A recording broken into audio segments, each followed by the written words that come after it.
మరి కామారెడ్డిలో కేసీఆర్ గారిని ఎందుకు ఓడించారు ప్రజలు? తప్పు చేశారు ఆడ కేసీఆర్ గారు ఏమన్నా?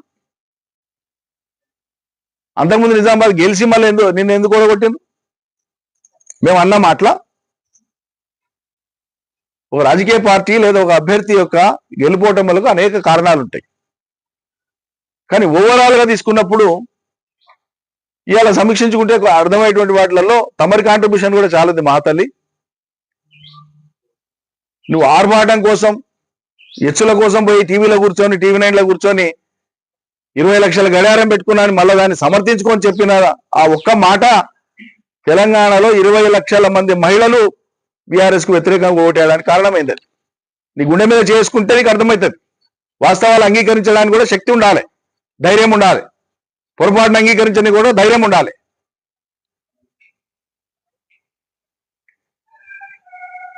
మేము లంబాడి తాండాలలో ఎన్నికల ప్రచారానికి పోతే సీఎం రిలీఫ్లు ఇప్పించినాం కదమ్మా, ఇచ్చింది సార్. కళ్యాణ లక్ష్మి వచ్చింది కదా, వచ్చింది. మీకు గిరిజనులకు పోడు పట్టాలు ఇచ్చిండు కదా కేసీఆర్, ఇచ్చిండు.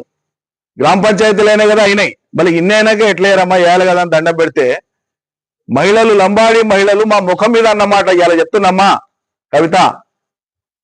తెలంగాణ సమాజం సిగ్గుతో తలదించుకునేటువంటి పని నువ్వు చేసింది. లంబాడ మహిళలు అన్నారు మా మొహం పట్టుకొని, ఏం సార్ కేసీఆర్ బిడ్డ సరాయి అమ్మొచ్చు కానీ మేము అమ్మకూడదా? వాళ్ళకి తెలిసిన పరిజ్ఞానం అది. మీడియాలో ప్రచారం అనేటువంటి అంశాన్ని వాళ్ళు అట్లా స్వీకరించారు. లేదమ్మా పడరాక పెట్టిన కేసు, మేమేదో ఉపాధి కోసం అయితే సరాయి చేసుకుంటే మమ్మల్ని జైలుకు పంపించారు అని ఆక్రోశం వెళ్ళగక్కుతున్నారు. వాళ్ళు వెళ్ళగక్కి మళ్ళీ ఈ సరాయి వ్యాపారం మీ కేసీఆర్ బిడ్డ చేయొచ్చు అని అడిగారు. నన్ను అడిగారు, మా నాయకులందరూ ఉన్నారు ఎప్పటి తాండాలలో. నీ చర్యల మూలంగా పార్టీ మొత్తం నష్టపోతే 1.8తో మాత్రమే రాష్ట్రం మొత్తంలో ఓడిపోతే మా తల్లి తమరి పుణ్యాన 3-4% ఓట్లన్నా పోయినాయి. ఇప్పటికైనా నిజాయితీగా నువ్వు బయటికి చెప్పకపోయినా నీ అంతరాత్మ కన్నా తెలిసి ఉండాలి ఈ విషయం.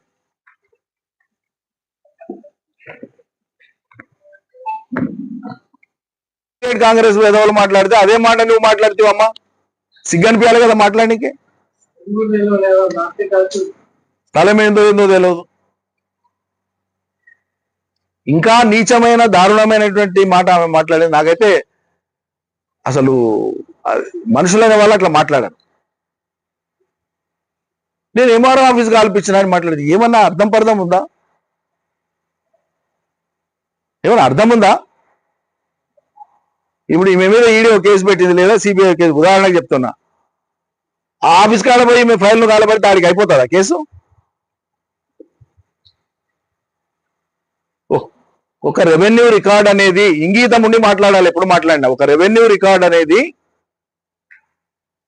మండల ఆఫీసులో ఉంటుంది, ఆర్డీఓ ఆఫీసులో ఉంటుంది, కలెక్టరేట్లో ఉంటుంది, సిసిఎల్ఏలో ఉంటుంది. అట్లా ఉంటానంటే ఒక తోనున్న కాగితాలన్నీ కూడా మాయమైపోతే ఇక లోకంలో భూములే ఉండవు ఎవరికి. పోలీస్ స్టేషన్లో కూడా హంతకుడు మర్డర్ చేసింటాడు, పోలీస్ స్టేషన్లో ఎఫ్ఐఆర్ అంటే కేసు అయింటుంది. వాడు పోలీస్ స్టేషన్ అడ్వైట్ అనుకో జరిసేపటికి కేసు పోతుందా? వాడు ఎవడో పనికి మాలిన విధవ, ఏం మాట్లాడాలనో తెలియనటువంటి ఒక విధవ ఈయన ఉన్న భూములు తారుమారైన రికార్డులు కాబట్టి అవి కనిపించకుండా ఆయన అంటుపెట్టిడు కారని ఇంత నీచంగా మాట్లాడతారండి ఎవరు సభ్య సమాజంలో?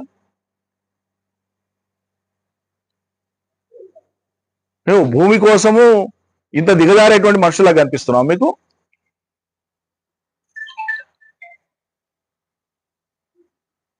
కష్టార్జితంతోనా నిబద్ధతతోనా మెట్టుమెట్టుగా అంచెలంచెలుగా ఒక నిబద్ధతతో పనిచేసుకుంటూ వచ్చినాం.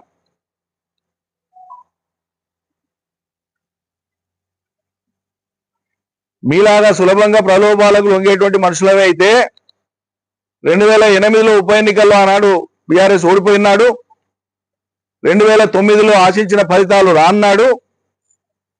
తెలంగాణ ఉద్యమాన్ని, కేసీఆర్ను, బీఆర్ఎస్ను కాకుల్లాగా లోకం పీల్చుకొని తిన్ననాడు, పొడిసిన్నాడు తెలంగాణ వ్యతిరేకులు కానీ ఇంటి దొంగలు కానీ. దివంగత రాజశేఖర రెడ్డి చేయనటువంటి కుట్రలు లేవు ఆనాడు తెలంగాణ ఉద్యమాన్ని ఆపడానికి. ఉద్యమం లేకుండా చేయడానికి వరుసగట్టి ప్రలోభాలు పెట్టి మండల స్థాయి నాయకుల నుంచి రాష్ట్ర స్థాయి దాకా ఎమ్మెల్యేల దాకా హోల్సేల్ గా రాజశేఖర రెడ్డిని నిర్వీర్యం చేసి తీసుకుపోయింది. తెలంగాణ అయిపోతుంది ఇంతటితో అని చెప్పి. అటువంటి కష్టకాలంలో కూడా పార్టీ జెండాను వదలలే, కేసీఆర్ను వదలలే, ఉద్యమాన్ని వదలలే. డబ్బుల కోసమో ఆస్తుల కోసమో కక్కుర్తి పడేటువంటి వాళ్ళ మేము కాదు. మీరు చూసిన ప్రపంచం అది ఉండవచ్చు, మీకు తెలిసిన అనుభవం అదే కావచ్చు. మీ దృష్టిలో ఉద్యమ ఫలితాలంటే ఊరేగడం కావచ్చు, పడుచీరలు కావచ్చు, నగలు కావచ్చు, విదేశాలు కావచ్చు, జల్సాలు కావచ్చు. కానీ మా దృష్టిలో పాలమూరు ప్రజల కన్నీళ్లు, ఇక్కడ ఉండేటువంటి జనం యొక్క అవసరాలు ఇవే. మా నిబద్ధత అదే. మీరు మా నిబద్ధత మూలాల్లోకి పోయి ఎప్పుడైతే మాట్లాడినరో తప్పకుండా బాధ అనిపిస్తుంది, జవాబు చెప్పాల్సి వస్తుంది. అది కూడా సంస్కారవంతంగానే మాట్లాడతాం.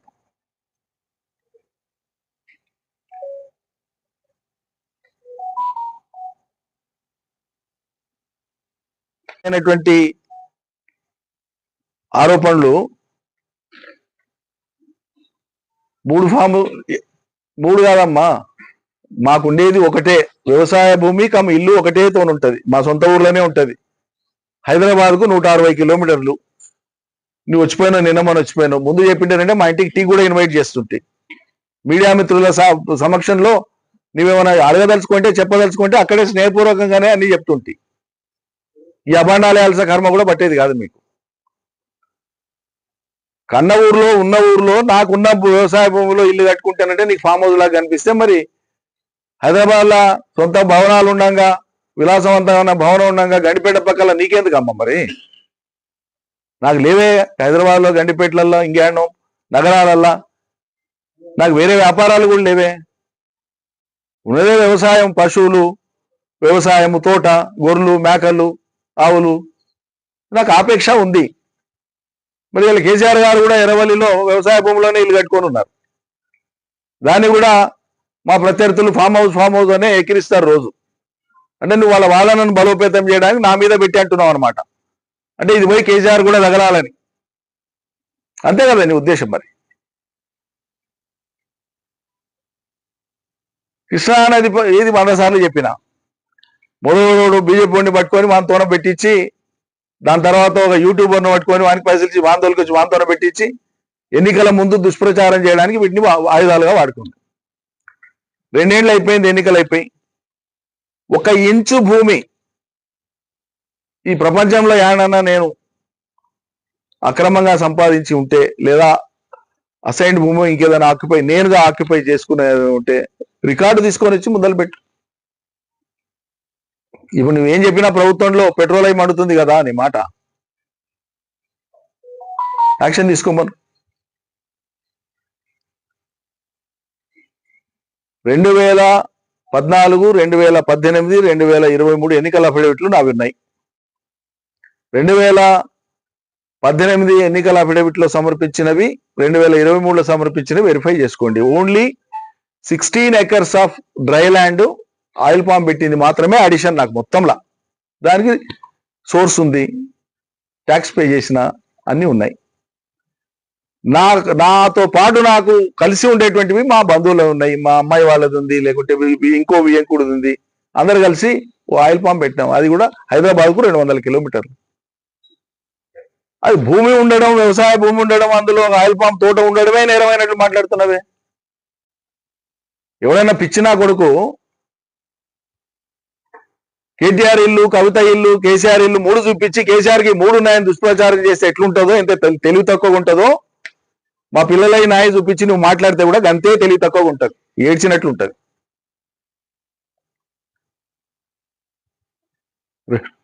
2009 నాటికే, 2009 వరకే విదేశాలలో విద్య పూర్తి చేసుకొని 2 విదేశాలలో స్థిరపడి, 1 హైదరాబాద్లో స్థిరపడినటువంటి 3 అమ్మాయిలు ఉన్నారు.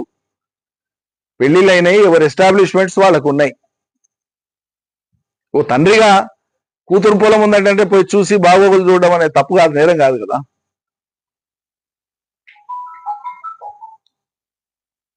మాకేం కాంట్రాక్టులు ఉన్నాయా, కాంట్రాక్టులు చేస్తామా లేకుంటే వ్యాపారం చేస్తామా, అంతకు మించి లిక్కర్ దందా చేస్తామా? ఇక వ్యవసాయ భూమి ఉండి వ్యవసాయం చేసుకోవడం కూడా నీకు ఫామ్ హౌస్ లాగా కనిపిస్తుంది.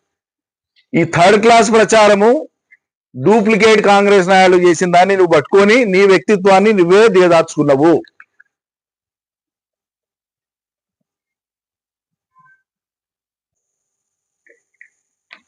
ఒట్టిగానే ఎవరిని కూడా కితాబులు ఇచ్చి అభినందించేటువంటి పని ఎప్పుడు చేయరు. ఆయన చాలా నిష్కర్షగా ఉంటారు, చాలా నిర్మమాటంగా ఉంటారు. పార్టీ నిబద్ధత విషయంలో ఆయనకి ఎవరు చెప్పాల్సిన అవసరం లేదు అని అర్థం చేసుకుంటారు. ఈరోజు ఆయన మానసిక బాధకు, ఆయన పడుతున్నటువంటి మానసిక బాధకు తమరు కారణమై కూడా ఇంతమంది మౌనంగా ఉన్నాం. అది అర్థం చేసుకోండి. ఇప్పటికైనా ఎవరిని ఏం చేయలేరు. అంతిమంగా ప్రజల కోసమే పనిచేసేది ఉంటే ఆ దారిలో పోతా ఉంటే నిగ్గు తేలుతుంది. ఎప్పటికైనా, ఒకరోజు కాకపోయినా ఒక రోజుకైనా.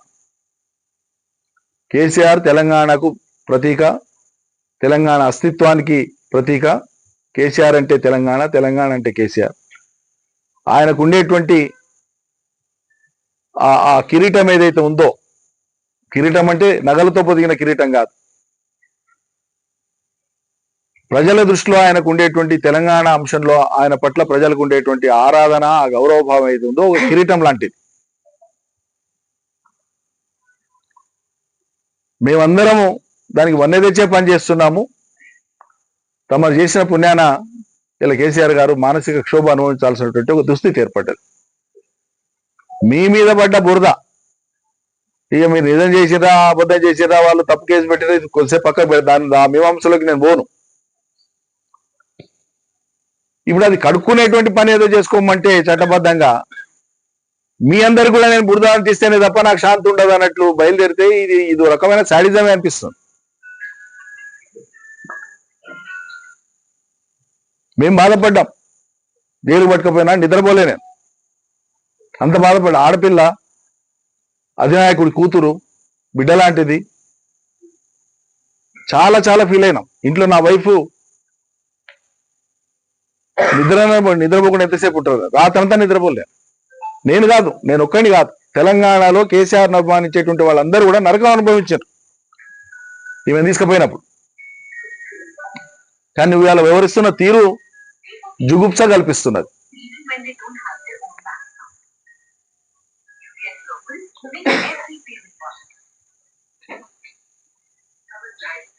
నిజంగా చిత్తశుద్ధి ఉంటే ఎవరైనా సరే తెలుసో తెలియకో తప్పులు జరుగుతాయి.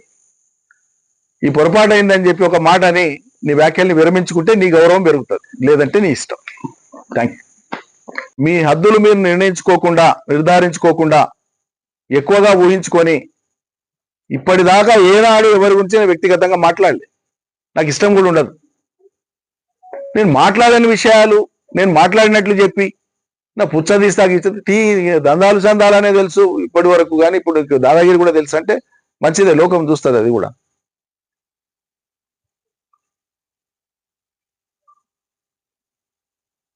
మా ఊరికి వచ్చి మమ్మల్ని మా ప్రజల ముందు అవమానించేటువంటి రీతిలో తిట్టినప్పుడు నేను జవాబు చెప్పడం బాధ్యత కాబట్టి చెప్తున్నా. నేను అనాలని కూడా నాకు లేదు.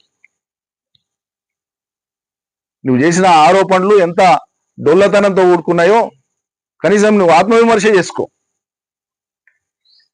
నీకు పిల్లలు ఉన్నారు, సంసారం ఉంది, నువ్వు ఒక తల్లివి, ఒక చెల్లివి, ఒక బిడ్డవు.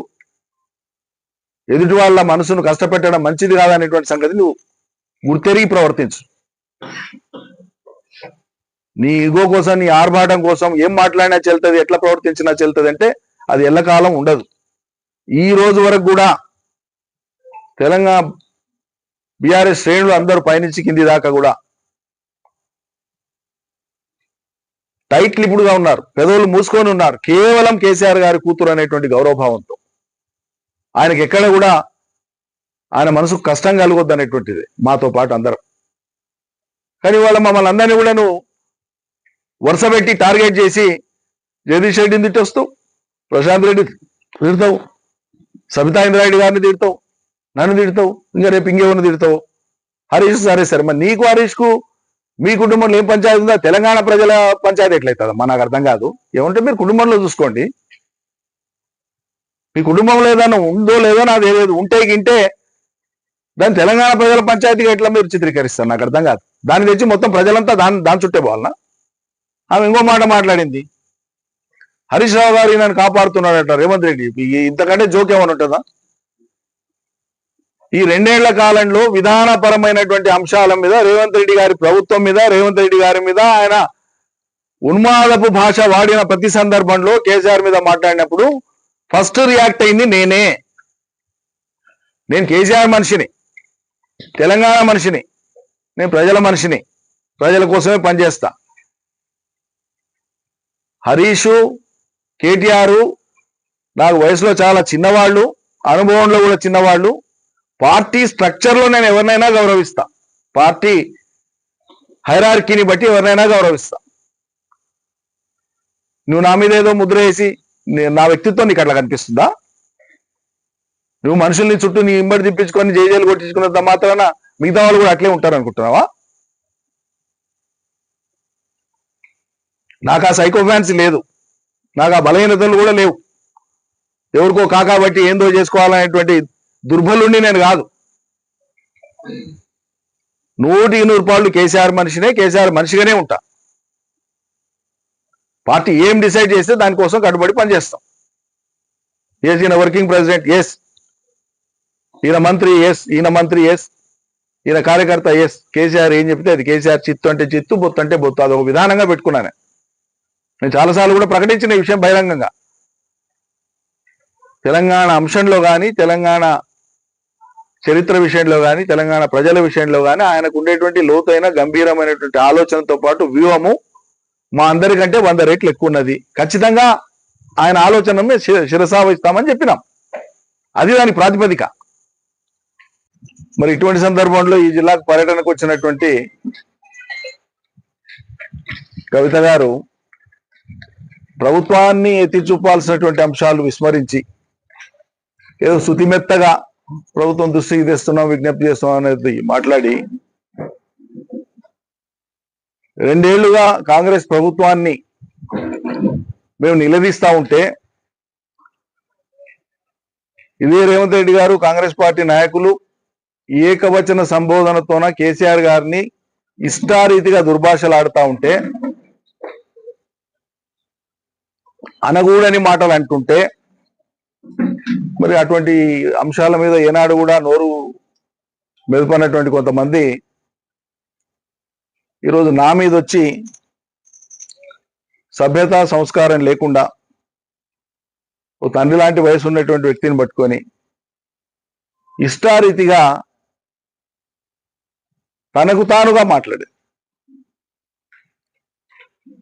ఇన్నేళ్ల కాలంలో ఎప్పుడైనా ఎక్కడైనా నేను ఆ అమ్మాయి ప్రస్తావన తీసినా ఒక్క మాటనైనా ఎప్పుడన్నా అన్నానా? ఒక్క మాట నన్ను ఎప్పుడైనా ఏ సందర్భంలో నన్ను ఈ రోజు వరకు తనకు తానే ఆయన నా గురించి పిచ్చి పిచ్చిగా మాట్లాడుతున్నాడు అని చెప్పి ఊహించుకొని ఉచ్చేలేపేస్తాను ఇచ్చేలేపేస్తాను మాట్లాడుతున్నావు. సరే, అది నీ సభ్యత, నీ సంస్కారం. నువ్వు ఎవరి మీద మాట్లాడుతున్నావు, ఏ మాటలు మాట్లాడుతున్నావు లోకం కూడా చూస్తుంది. నేను అనని మాటల్ని అసలు ప్రస్తావనే లేదు. నీ ప్రస్తావన ఏనాడు కూడా మేము చేయలే, అవసరమే లేదు. మొన్నటిదాకా మా పార్టీలో ప్రజాప్రతినిధివి, మా అధినాయకుడి కూతురువి, మాకు విభేదించిన అంశాలే లేవు గతంలో. ఎప్పుడు మా జిల్లా కాదు, కలిసి పనిచేసేది లేదు. ఏ సందర్భం ఎప్పుడు ఎక్కడ ఏది లేనిది ఊహించుకొని ఇక్కడికి వచ్చి నా మీద మాట్లాడడం ద్వారా సంతోషపడే వాళ్ళు ఎవరు? ఇది నేను అడుగుతున్నది. ఆమె మాట్లాడిన 2 నిమిషానికే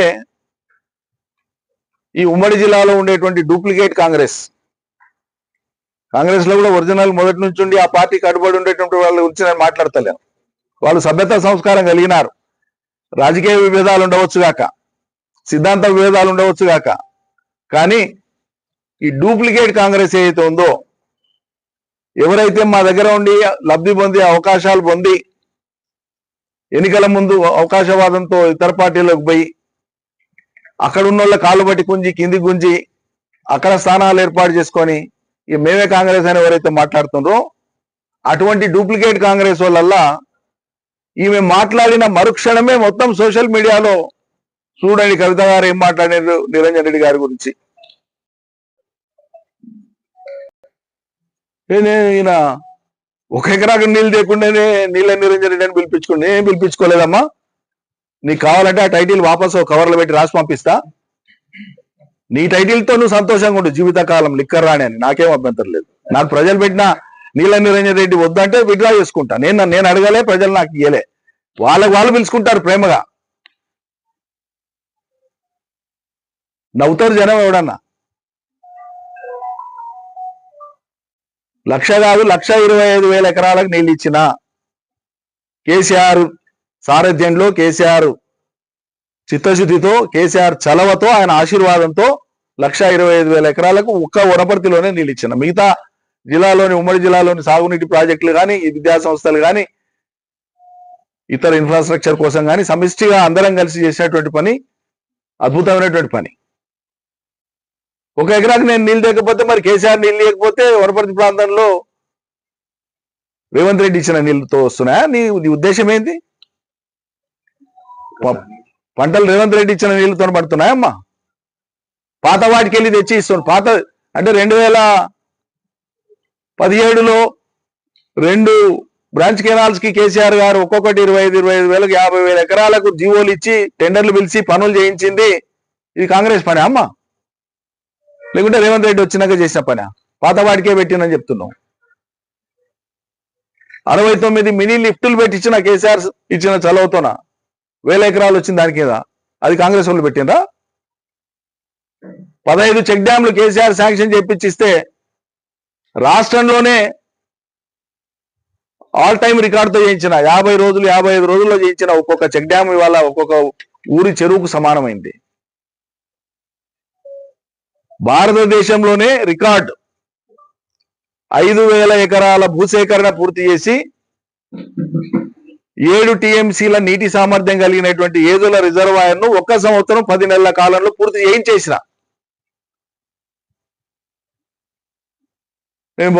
పూర్తి కాలేదు, ఈయన పట్టించుకోలేదని మాట్లాడింది. ఇక మీకు తెలిసిన విషయం అదైతే ఇంక నేనేం చెప్పాలి?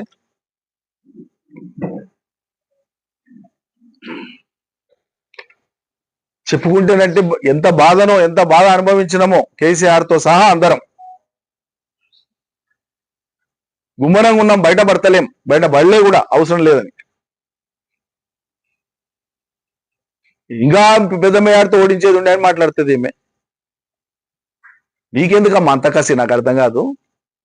ఎంత శాపనార్థాలు పెట్టేటంత నీకేం అడ్డం వచ్చినాం? అంటే నీ ఈగో సాటిస్ఫై కాలే. నీకు ఉండేటువంటి దురహంకారం ఎటువంటిదంటే ఇవాళ చెప్పాలి కాబట్టి చెప్పాల్సి వస్తుంది. తండ్రి వయసు వాళ్లను, మంత్రుల్ని, పార్టీ ఎమ్మెల్యేలని, నాయకుల్ని ఇంటికి పిలిపించుకొని మాట్లాడేటువంటి సంస్కారం ఇది. పోని వాళ్ళ జాబితాలో ఉన్నోళ్ళం మేము 45 మందిమే. నీవెవరు అసలు? ఒక కేసీఆర్ కూతురు అనే కదా నిన్ను ఇంతమంది గౌరవించింది. మా అయితే నువ్వు ఎంపీ అయితే నీ జిల్లా కాడికి, నీ పార్లమెంట్ కాడికి, మొత్తం తెలంగాణకి నీవేంది అసలు? నువ్వు ఎత్తక ముందు లోకంలో తెలంగాణలో ఎవరు బోనం ఎత్తనట్లు, ఎవరికి బోనం తెలియదు అన్నట్లు, నువ్వు ఆడక ముందు బతుకమ్మనే లోకం ఆడనట్లు. మేము నిన్ను ఎత్తుకున్నాం, మా బిడ్డని, మా చెల్లెలని ఎత్తుకున్నాం, మురిసిపోయినాం. తెలంగాణ ప్రతీకని విశ్వవ్యాపితం చేసే ఒక గొప్ప ప్రయత్నం జరుగుతుందని. కానీ ఈ ప్రయత్నం అంతా కూడా అటు తిప్పి ఇటు తిప్పి అది ఎటుదారి మళ్ళీందో ఇవాళ బాధపడుతున్నాం. ఓటమి మీద సమీక్షించుకుంటే చాలా అంశాలు ఉన్నాయి. ఎవరైనా సరే ప్రజా జీవితంలో ఎక్కడైనా ఏమైనా తెలిసి తెలియక తప్పులు చేస్తే తప్పకుండా సరిదిద్దుకుంటాం. కానీ కావాలని ఎవరిని అన్నాడు వేధించలే. ఎదురుపై స్నేహంగా మాట్లాడినాము, ఆత్మీయంగా పలకరించినాం, పేద ప్రజలను హక్కున పెట్టుకున్నాం. అందులో మాకెవరు ఎదురులేరు, ఎవరు సాటి రారు. మమ్మల్ని పట్టుకొని పూర్తి భిన్నమైనటువంటి నెగటివ్ ప్రొజెక్షన్ ఇచ్చేటువంటి విధంగా మీరు మాట్లాడడం దారుణం. ఇంకా చెప్పాలంటే మొత్తం నేను సరే వనపర్తిలో ఓడిపోయినా బాగుంది. మరి కామారెడ్డిలో కేసీఆర్ గారిని ఎందుకు ఓడించారు ప్రజలు? తప్పు చేశారు ఆడ కేసీఆర్ గారు ఏమన్నా? అంతకుముందు నిజామాబాద్ గెలిచి మళ్ళీ నిన్ను ఎందుకు ఓడగొట్టిండ్రు? మేము అన్నాం అట్లా. ఒక రాజకీయ పార్టీ లేదా ఒక అభ్యర్థి యొక్క గెలుపోటములకు అనేక కారణాలు ఉంటాయి. కానీ ఓవరాల్ గా తీసుకున్నప్పుడు ఇవాళ సమీక్షించుకుంటే అర్థమయ్యేటువంటి వాటిలలో తమరి కాంట్రిబ్యూషన్ కూడా చాలా ఉంది. మా తల్లి, నువ్వు ఆర్భాటం కోసం ఎచ్చుల కోసం పోయి టీవీలో కూర్చొని టీవీ 9లో కూర్చొని 20 లక్షల గడియారం పెట్టుకున్నాను మళ్ళీ దాన్ని సమర్థించుకొని